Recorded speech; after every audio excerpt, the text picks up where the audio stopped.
En mi vida anterior, mi marido, Daniel Miller, murió inesperadamente en un accidente de coche. No fue hasta que fui a encargarme del papeleo del seguro cuando descubrí que todos los beneficiarios de sus pólizas de fallecimiento eran su cuñada viuda, Rebecca White. Mientras revisaba sus pertenencias, encontré una caja oculta dentro de un compartimento secreto en su despacho. Estaba llena de fotos de Rebecca, cientos de ellas, desde su adolescencia hasta la mediana edad. En el fondo de la caja había un certificado de nacimiento de un niño. Fue entonces cuando me di cuenta de que la hija que Daniel y yo habíamos adoptado del orfanato en realidad era su hija biológica con Rebecca. Estaba tan furiosa que sentí hervir la sangre, la rabia me explotaba en el pecho. Lo único que quería era desenterrar sus cenizas y esparcirlas con desprecio. Vagaba por las calles en estado de shock hasta que me atropelló un coche y terminé tirada en una zanja. En medio de la semiconciencia, me pareció oír a mi hija hablar con alguien. Esa mujer no es mi verdadera madre. ¿Por qué debería importarme si vive o muere? No te molestes en llamar a una ambulancia. Si se muere, mejor. Así recibiré antes el dinero del seguro. Cuando volví a abrir los ojos, había regresado al tercer año de mi matrimonio con Daniel, justo el año en que él insistió en adoptar una hija. Esta vez, le cedería su historia de amor a él y a Rebecca. Me haría a un lado y les dejaría disfrutar de su perfecta familia de 3. Estaba en casa preparando la cena cuando recibí una llamada de la policía informándome de que Daniel había tenido un accidente de tráfico en la avenida sureste. Apenas 30 minutos antes, habíamos hablado por teléfono. Me dijo que había surgido algo en el trabajo y que quizá llegaría un poco tarde, pero no tenía ninguna razón para estar cerca de esa avenida al volver de su empresa. Así que al principio pensé que era una estafa. Pero la persona al otro lado de la línea hablaba con una seriedad sombría. Me dijo que las heridas de Daniel eran críticas y que debía acudir de inmediato a urgencias del Hospital General de la ciudad. Aunque no sabía qué creer, apagué la cocina, me quité el delantal y bajé corriendo. En el camino, intenté llamar a Daniel, pero su móvil ya estaba apagado. 20 minutos después, llegué al hospital y el médico me entregó un certificado de defunción. Miré por la ventana de cristal al cuerpo destrozado y ensangrentado que yacía en la sala de emergencias, y las piernas me fallaron. Me desplomé en el suelo. Durante los preparativos del funeral de Daniel, me desmayé varias veces por el dolor insoportable. Amigos y familiares no paraban de decirme que tenía que ser fuerte, que debía cuidar de mi salud. Pero Daniel y yo llevábamos 30 años juntos. Y de repente, ya no estaba. ¿Cómo no iba a llorarle? Después del entierro, me senté sola en su despacho, llorando en silencio. La tristeza me arrasaba como una ola gigante, tragándome por completo. Ese despacho siempre había sido su lugar favorito. Cuando necesitaba pensar o estar solo, se encerraba en esa habitación de apenas 20 metros cuadrados. Acaricié con delicadeza los objetos que solía usar. El dolor en el pecho apenas me dejaba respirar. La muerte había llegado tan de repente que el libro que estaba leyendo seguía abierto en su escritorio, con una esquina doblada. Tan de repente que su cuaderno aún contenía reflexiones a medio escribir. Me senté en su silla habitual y abrí lentamente el cajón del escritorio. Dentro, todo estaba perfectamente ordenado. Daniel siempre había sido meticuloso, casi obsesivo. Saqué todo y lo revisé con cuidado, solo para descubrir que el cajón estaba lleno de pólizas de seguros de vida. La mayoría habían sido emitidas por compañías con sede en Hong Kong. No tenía ni idea de cuándo había contratado tantos seguros. Al contemplar esa gruesa pila de documentos, las lágrimas volvieron a correr por mi rostro. Lloré tanto que apenas podía respirar. Ingenuamente, pensé que todas esas pólizas eran una forma de protegernos, una muestra de su responsabilidad hacia mí y nuestra hija. Pero 2 meses después, cuando fui a tramitar el cobro del seguro, descubrí la cruel verdad. La beneficiaria del seguro de vida de Daniel no eran sus padres, ni nuestra hija, ni yo. Era Rebecca White. Ni siquiera recuerdo cómo llegué a casa ese día. Sentía como si alguien me hubiese arrancado el alma. Mi mente se apagó por completo. Quería derrumbarme. Quería gritar. Quería destrozarlo todo. Quería agarrar a Daniel y exigirle una explicación, pero él ya no estaba y jamás obtendría una respuesta. A las 3 de la madrugada aún no podía dormir. Me levanté y volví a entrar en el despacho de Daniel Miller. Como una loca, empecé a revolver todo, sacando libros de las estanterías y vaciando cajones. Todo lo que ya había revisado lo tiraba al suelo. Finalmente, después de vaciar toda la estantería, noté un compartimento oculto en la tercera balda. No era muy grande, más o menos del tamaño de una caja de zapatos. Dentro, había una caja pequeña de madera color nogal. Cuando la abrí y vi lo que había dentro, me quedé aún más impactada. Solo había unas pocas cartas y un certificado de nacimiento. El resto eran fotos de Rebecca White. Una foto de ella agachada en plena calle, acariciando un gato delante de una cafetería. Otra, con delantal, moviéndose por la cocina, trabajando con esmero. Una donde brillaba en el escenario, actuando en una obra de teatro. Otras la mostraban con los brazos abiertos, abrazando la belleza de distintos paisajes por todo el mundo. En cada foto, ya fuera con una sonrisa suave, pensativa o con el ceño fruncido, había una fecha y una nota manuscrita en el reverso. La foto más antigua databa del primer año de mi matrimonio con Daniel. En la próxima vida, no me casaré con nadie más, y tú tampoco. Estemos juntos entonces, ¿vale? Junio de 1994. Estábamos charlando en el salón mientras tú y yo cocinábamos para el año nuevo lunar. ¿Contaría eso como nuestra primera cita? Enero de 1995. Tu hermano falleció por enfermedad. Pero cuando te vi allí, vestida de luto, me vino una frase a la cabeza en el peor momento. Una sonrisa como la de una sirena, demasiado peligrosa para resistirse. Me prometí a mí mismo que, a partir de ahora, cuidaría de ti por mi hermano. Octubre de 1996. Estabas embarazada. Te veías preciosa. Pensé que merecía la pena recordarlo. Marzo de 1997. Te llevé de viaje a Hong Kong y en secreto contraté un seguro de vida. En la China continental no me dejaban nombrarte como beneficiaria, pero si muero, quiero que todo sea para ti. Eres el único amor de mi vida. Marzo de 2010. Cientos de fotos. Daniel había documentado más de 30 años de su vida para ella. Me ardían los ojos por el esfuerzo, las cuencas me dolían del cansancio, pero no podía derramar ni una sola lágrima. No tenía idea de cuánto tiempo había pasado. Había entrado en el despacho a las 3 de la madrugada. Ahora, el sol inundaba la estancia desde las ventanas. Mi mente era un completo caos. Aturdida y sin rumbo, salí corriendo de casa. En ese momento, solo un pensamiento me consumía. Quería desenterrar a Daniel y esparcir sus cenizas al viento. Pero justo cuando salía por las puertas del bloque de apartamentos, un coche me atropelló y me lanzó por los aires. Un chorro de sangre roja intensa me corría desde la parte superior de la cabeza, nublándome la vista.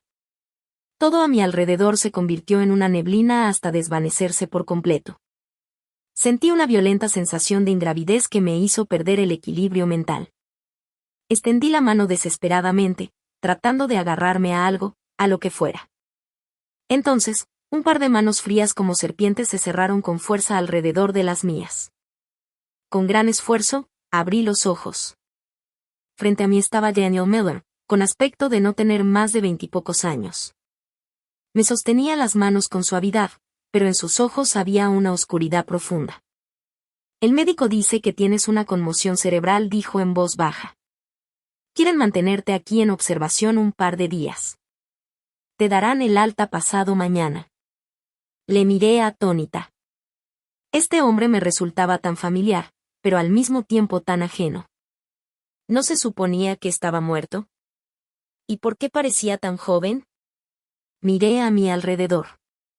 El lugar me resultaba inquietantemente familiar. Una mezcla extraña entre sueño y realidad empezó a apoderarse de mi mente. ¿Qué? ¿Qué me ha pasado? Al fin hablé, solo para darme cuenta de que tenía la garganta seca. Daniel desvió la mirada y murmuró, ¿no lo recuerdas? Hizo una pausa, luego notó la confusión en mis ojos y me regañó con suavidad. De verdad, Lisa, ¿en qué estabas pensando? Eres una mujer, ¿por qué tenías que hacértela fuerte?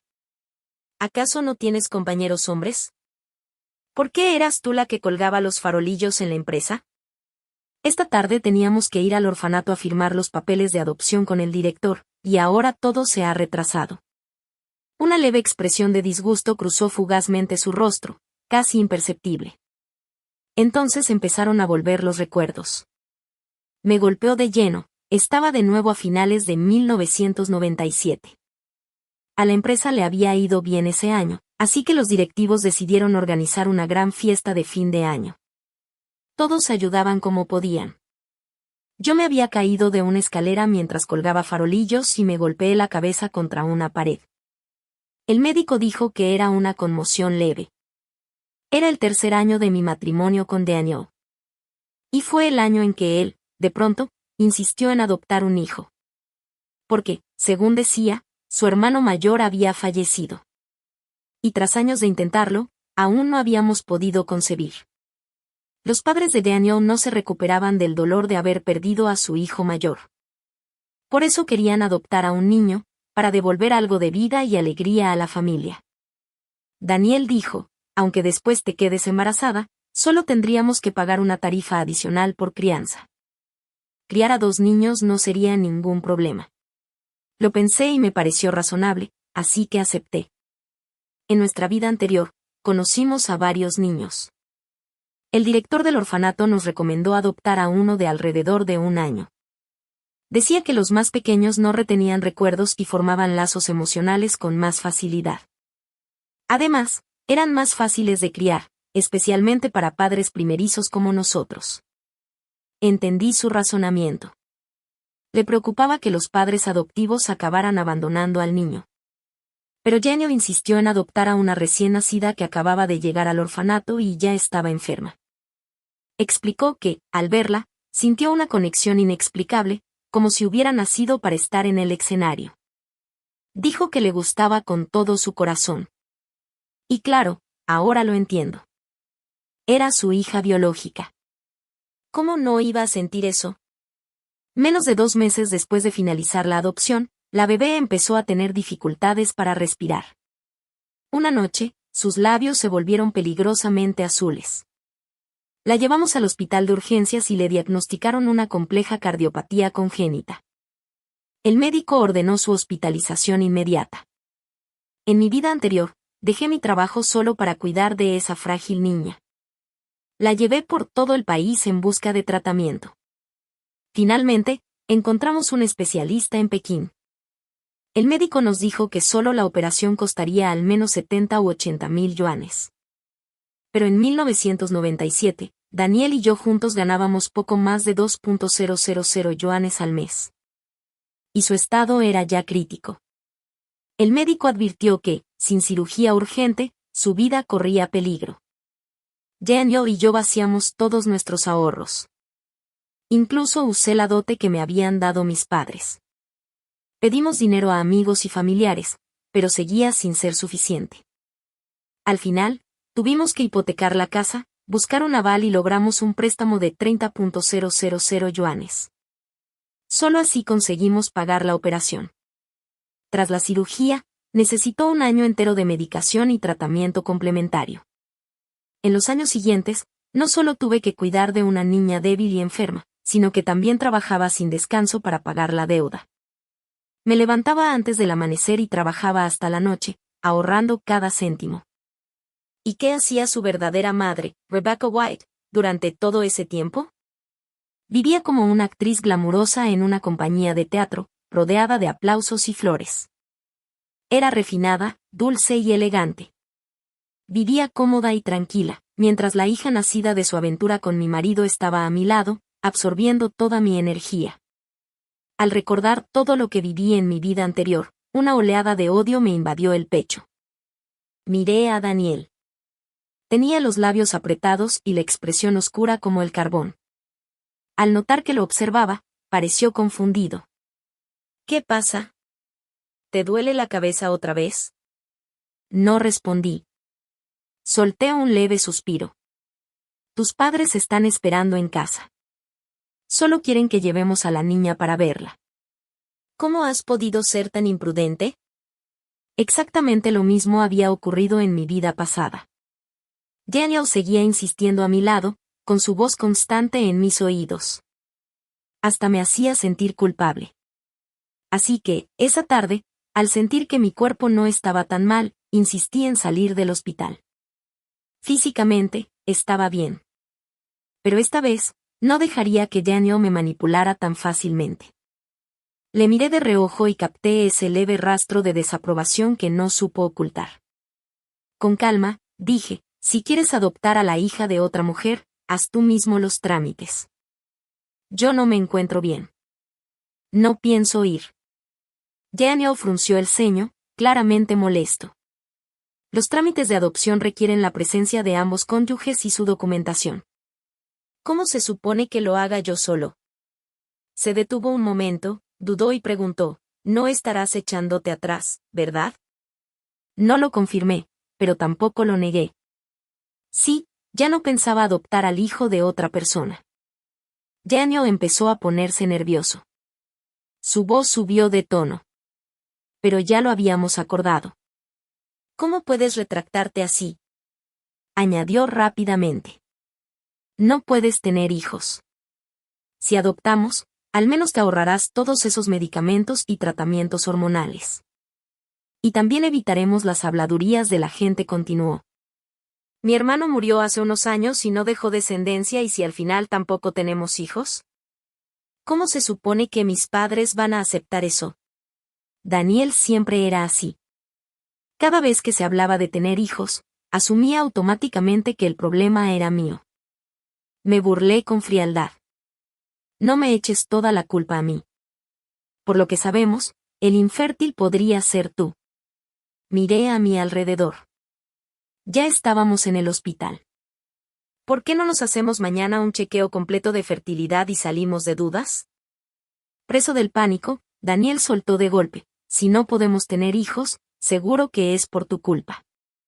En cuanto lo dijo, se dio cuenta de su error y se quedó callado. Lo miré con frialdad. Te veo muy seguro. ¿Acaso tienes un hijo secreto por ahí? El rostro de Daniel se puso rojo como un tomate, y un destello de culpa cruzó sus ojos mientras intentaba defenderse. ¿Cómo voy a tener un hijo secreto? No digas tonterías. Si alguien te oye, arruinarías mi reputación. Estuve a punto de reírme. Ya se había acostado con su propia cuñada y aún le preocupaba su reputación. Me giré dándole la espalda y me tapé con la manta, sin ganas de decirle una palabra más. A la tarde siguiente, Rebecca White entró en la habitación del hospital con un tarro de jalea real y una bolsa llena de naranjas. En cuanto Daniel la vio, saltó de la silla, encantado. Se acercó y le cogió las cosas de las manos con toda naturalidad, preguntando con tono preocupado, ¿hace mucho frío hoy? ¿Por qué has venido hasta aquí? Lisa está bien. El médico ha dicho que no es grave, solo necesita algo de observación. Rebecca le lanzó una mirada fulminante y dio un paso atrás para mantener cierta distancia. Luego se volvió hacia mí con una sonrisa suave. Lisa, ¿la caída fue muy fuerte? Tus suegros me contaron que estabas hospitalizada. Hoy tenía libre del ensayo y quise venir a verte. Para entonces, Daniel ya le había colocado una silla detrás y le ofrecía un vaso de agua con toda amabilidad. Está calentita, le dijo. Sujétala un poco, así se te calientan las manos. Puse los ojos en blanco tan fuerte que casi me los disloco. Para ser justa, Rebecca era indudablemente guapa. Tal vez porque había dado a luz hace poco, había engordado un poco, lo que le daba un aire más maduro y sensual. Daniel no le quitó los ojos de encima en ningún momento. Recordé cómo en nuestra vida anterior, Daniel me dijo que su compañía de teatro lo mandaba fuera para una formación. Estuvo fuera meses y no dio señales de vida. Yo me pasé ese tiempo preocupada por su seguridad. Aquella época era mucho más caótica que ahora. Los hombres que viajaban por trabajo solían desaparecer sin dejar rastro. Y ella era una mujer, una muy guapa además. Le pedí a Daniel que le escribiera para preguntarle dónde se alojaba. Incluso le pedí que le llevara cosas cuando la visitara. Por entonces, el hermano mayor de Daniel llevaba menos de un año fallecido, y yo pensaba que, como familia, teníamos la responsabilidad de cuidarla para que pudiera concentrarse en su formación y sentirse apoyada. Ahora me doy cuenta de que no se fue a estudiar nada. Se escondió para dar a luz. Si el hermano de Daniel supiera que, a menos de un año de su muerte, su mujer estaba embarazada del hijo de su hermano pequeño, ni el ataúd lo mantendría dentro de la tumba.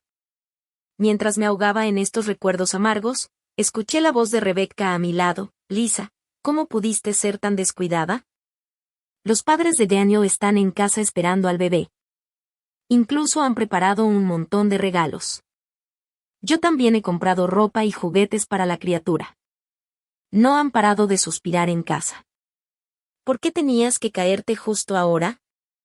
Lo decía como si hablara de mis suegros, pero el verdadero blanco de sus palabras era yo, echándome la culpa con sutileza. Le dediqué una sonrisa cargada de significado. Rebecca, tu marido murió tan joven y no te dejó hijos. Escuché que dijiste que pensabas quedarte viuda para siempre. Ya que a mamá y papá les encantan los niños, ¿por qué no adoptas tú uno? Ellos te pueden ayudar a criarlo. Y cuando crezca, también podrá cuidarte a ti. Rebecca se quedó helada, claramente no esperaba que le diera la vuelta a la conversación. Daniel intervino enseguida para suavizar la situación. ¿Cómo va a criar un hijo ella sola? Criar niños no es nada fácil. Además, Rebecca sigue siendo como una niña, no como tú. No supe si eso era un cumplido o una puñalada. Me estiré con desgana y dije con frialdad, tienes razón. Criar a un hijo no es fácil. Luego miré a Rebecca. Tienes 32 años. ¿Y sigues siendo una niña? Daniel dijo, tú solo tienes 27. Aún te quedan años para disfrutar. Podemos pensar en adoptar más adelante. Pero enseguida añadió, no, ya hablé con el director del orfanato. Sonreí. Pues que tú y el director os encarguéis de la adopción. Yo no pienso involucrarme. La habitación quedó en silencio. Pasaron unos minutos hasta que Rebecca rompió el hielo. Lisa, no te lo tomes a mal, pero... Le interrumpí enseguida, si ya sabes que no me va a sentar bien, mejor cierra la boca. Me da igual lo que digáis. Jamás aceptaré adoptar a esa niña. Si tanto la queréis, completad la adopción vosotros. Criadla vosotros. Que ella te llame mamá a ti y papá a Daniel. Jugad a la familia feliz los tres.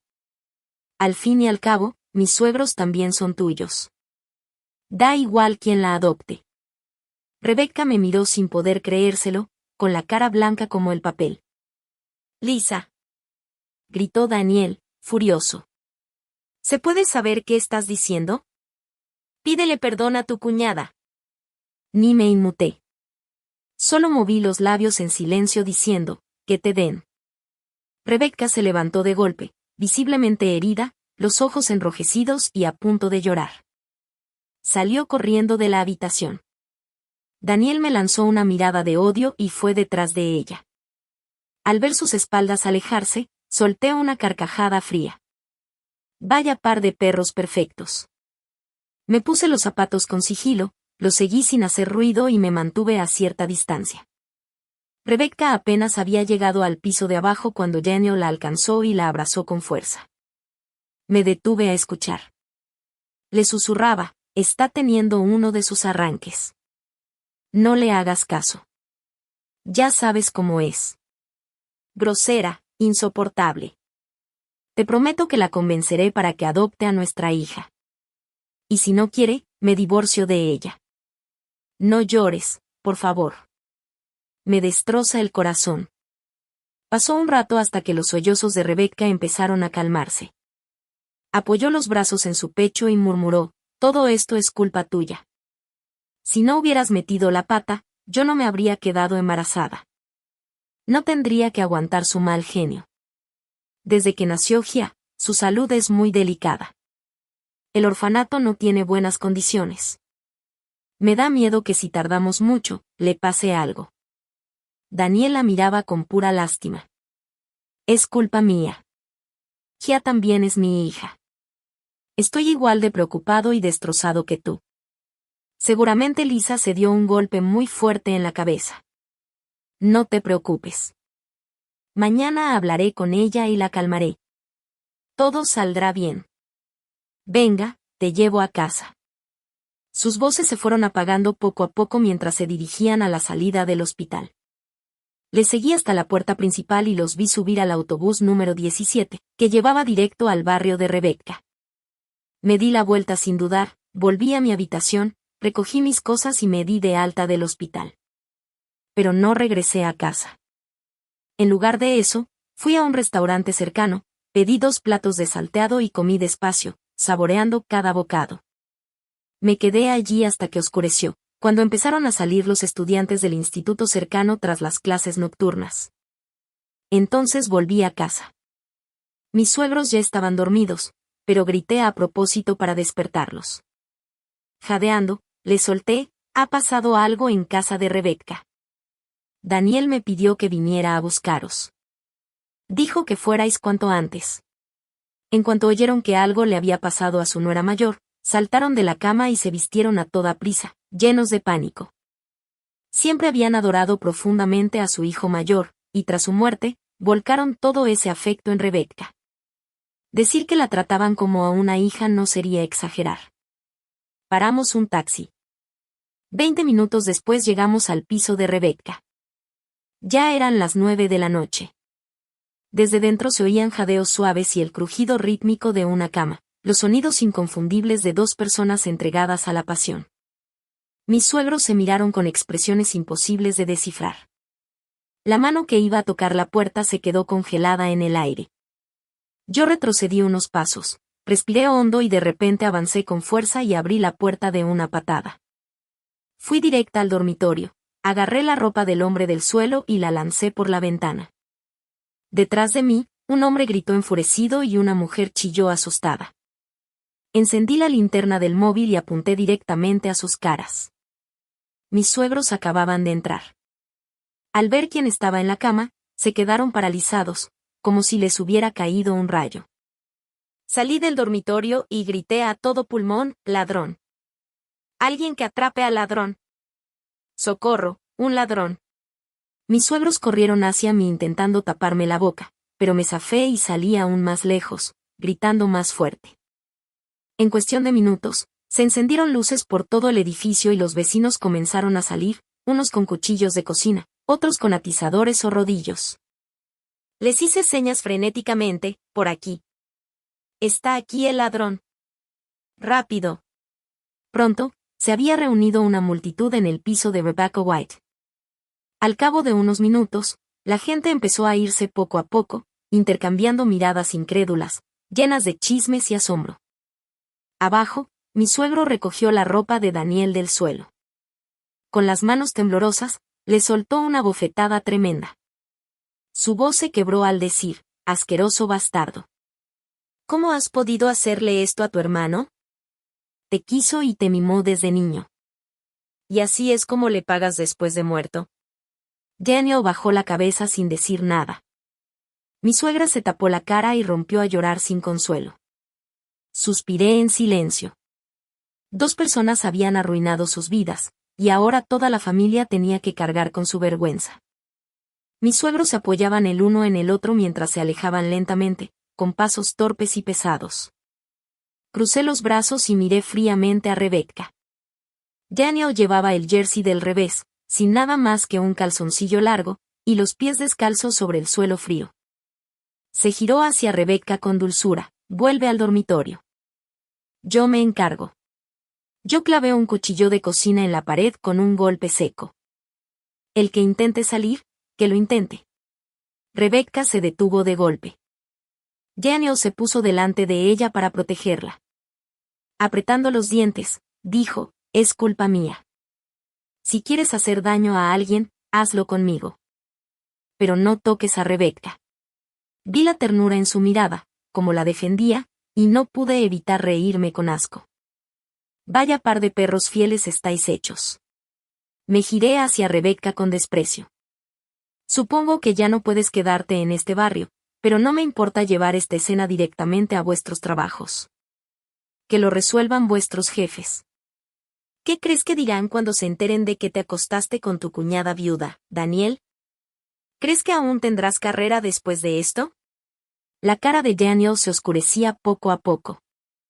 Lisa, ¿qué es lo que quieres? ¿Qué ganas arrastrando mi nombre por el fango? ¿De verdad quieres que todo el mundo sepa que te pusieron los cuernos? Los ojos de Rebecca se llenaron de lágrimas mientras me miraba con cara de víctima. Lisa, lo siento. Bebí un poco esta noche, y al pensar en Yumin, confundí a Daniel con él. No volverá a pasar. Lo juro. Mientras hablaba, se arrodilló. Daniel se apresuró a levantarla y me gritó, no la pagues con ella. Si tienes un problema, ven a por mí. Yo le ignoré y miré directamente a Rebecca. Entonces, lo que estás diciendo es que esta fue la primera y única vez. Rebecca, visiblemente avergonzada, asintió con esfuerzo. Solté una carcajada amarga. Entonces, ¿esa niña en el orfanato es hija tuya con otro hombre? El cuerpo de Rebecca tembló con violencia. Se quedó blanca como el papel. Daniel se puso nervioso. Le solté una bofetada en la cara. Animal. Mi hermano murió el pasado octubre. Antes de morir, te pidió que cuidaras de mamá, papá y de Rebecca. ¿Y así cuidas tú de su viuda? Daniel se puso rojo de vergüenza y no pudo decir ni una palabra. Le solté otra bofetada. El cuerpo de mi hermano aún estaba caliente cuando ella ya había dado a luz a tu hija. ¿De verdad esperas que me crea que solo os acostasteis una vez? ¿Fue mientras él aún vivía o cuando ni siquiera lo habíamos enterrado? Me acerqué más y más. A esa distancia podía ver cómo se le ensanchaban las fosas nasales, cómo le temblaban los labios. Estaba temblando. Le dije palabra por palabra, cada vez que te miro y pienso en lo que hiciste, me da asco. Quiero el divorcio, y quiero que te vayas sin nada. Daniel volvió a temblar, pero aún intentó defenderse. Lisa, lo reconozco, me equivoqué. Pero de verdad fue solo una vez con Rebecca. Esa niña no es mía, dijo. Respiré hondo, intentando contener la rabia que me quemaba por dentro. Aún después de todo, seguía negando la verdad. Está bien, dije. Si no es tuya, vayamos al hospital a hacernos una prueba. Así lo sabremos de una vez por todas. Le agarré del brazo, intentando arrastrarlo hacia la puerta. Y si resulta que la niña es tuya, añadí, quiero que publiques una disculpa en el periódico. Daniel se soltó de golpe. Le miré con frialdad. Sinceramente, ya ni me importa si es tuya o no. Ahora solo tengo dos exigencias, el divorcio y que te vayas con las manos vacías. No estoy de acuerdo, soltó Daniel con la voz tensa. Me reí. Perfecto. No hace falta que estés de acuerdo. Yo misma escribiré cartas a tu trabajo y al de Rebecca. A ver si a vuestros jefes les importa que llevéis tiempo acostándose escondidas. Daniel finalmente perdió los estribos y se levantó bruscamente de la cama. ¿De verdad tienes que destruirlo todo para todos nosotros? Me limité a asentir. Sí, por supuesto que sí. Pasé de largo a Daniel y miré directamente a Rebecca. Cariño, dije con voz helada, ¿qué crees que dirán tus fans si descubren lo cerca que estás realmente del hermanito de tu difunto marido? ¿Y tus compañeros de trabajo, tus directores, tus supervisores? ¿Qué pasará con esa imagen perfecta que llevas años cultivando? La gente empezará a llamarte de todo a tus espaldas. Los ojos de Rebecca se llenaron de pánico. Se aferró a la sudadera del revés de Daniel con una voz suave y temblorosa. Daniel. Daniel se pasó las manos por el pelo, la frustración reflejada en su rostro. Tras un largo silencio, alzó la vista y dijo, está bien. Acepto el divorcio. Todo fue más fácil de lo que esperaba. no teníamos mucho que dividir. El piso pertenecía a la empresa de Daniel. Aparte de algunos ahorros y los muebles, no teníamos grandes bienes. Los padres de Daniel vinieron a verme una vez al enterarse del divorcio. Intentaron convencerme de que le diera otra oportunidad. Solo dije una frase: cada vez que recuerdo lo que pasó aquella noche, me dan náuseas. Ellos se sonrojaron de vergüenza y no pudieron decir ni una palabra más. El día que me mudé, Daniel estaba desplomado en una silla, totalmente aturdido, observando cómo me llevaban cada mueble. Las ollas, la cama del dormitorio, las estanterías del estudio, e incluso la silla en la que él estaba sentado. Me lo llevé todo. Sabía que podía venderlo en un mercadillo de segunda mano. ¿Por qué debería dejarles algo a esa pareja de traidores? En la vida pasada, Daniel contrató un seguro de vida por millones, pero no me dejó ni un céntimo. Y el dinero, el tiempo, la vida entera que volqué en criar a su hija, lo que me estaba llevando no se le acercaba ni de lejos. Cuando todo estuvo listo, dejé ambos juegos de llaves en el alféizar, colgué mi bolso al hombro y cerré la puerta de un portazo. Desde ese momento, Daniel y yo estábamos acabados. Un mes después del divorcio, mi supervisora, Menang, me pidió que habláramos en privado. Me contó que la empresa iba a pasar por una reestructuración y que probablemente despedirían a más de un tercio de la plantilla. Años atrás, ella había fundado una empresa de comercio exterior en una ciudad vecina y quería saber si me interesaría trabajar con ella. Las empresas estatales ya habían empezado una ola masiva de despidos. Miles de trabajadores que habían pasado media vida en sus puestos estaban siendo reemplazados. Con la economía de mercado en auge, el comercio exterior apenas empezaba a despegar. No lo dudé ni un segundo y acepté la oferta.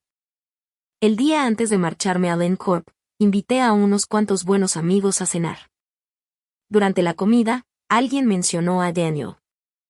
Dijeron que había adoptado a una niña de un orfanato. Todos pensaron que se había vuelto loco. Aunque estaba divorciado, era guapo, tenía un trabajo estable y no hijos. Podría haberse casado de nuevo fácilmente. ¿Por qué adoptar a una niña?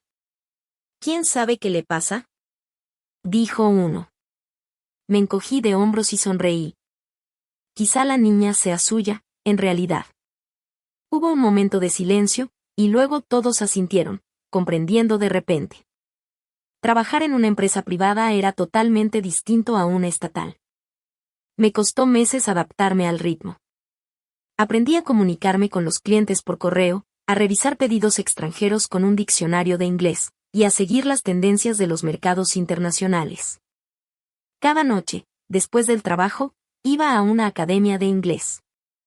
Tenía la agenda llena de la mañana a la noche, sin parar ni un momento.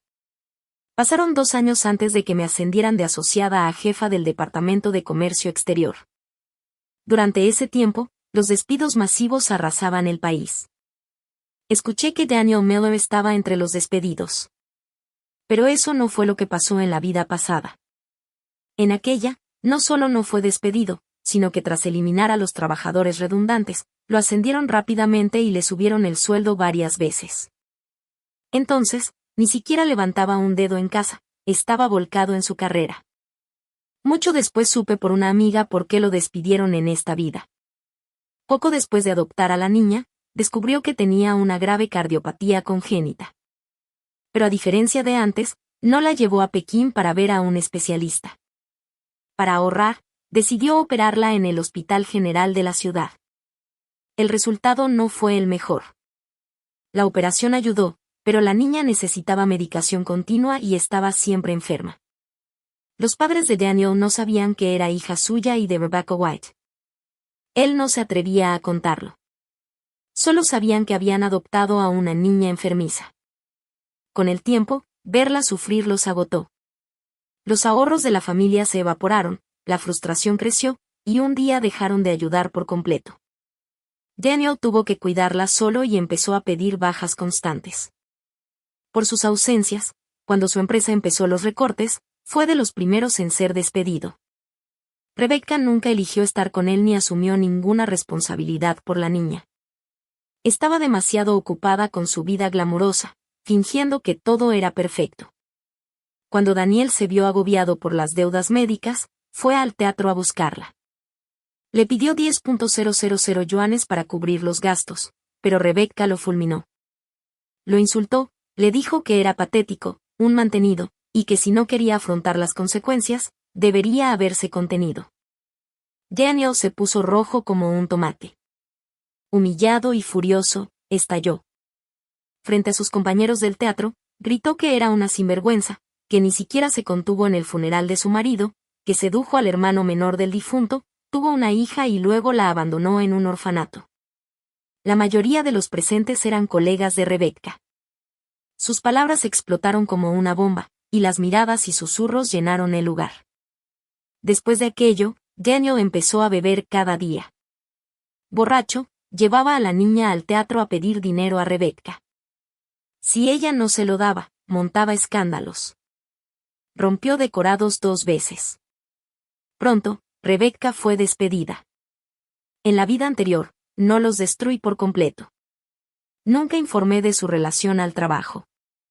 Pero en esta vida, se arruinaron ellos solos. Años más tarde, volví a mi ciudad natal con mi prometido para registrar nuestro matrimonio. Ese día, salimos de compras y, por casualidad, vi a Daniel.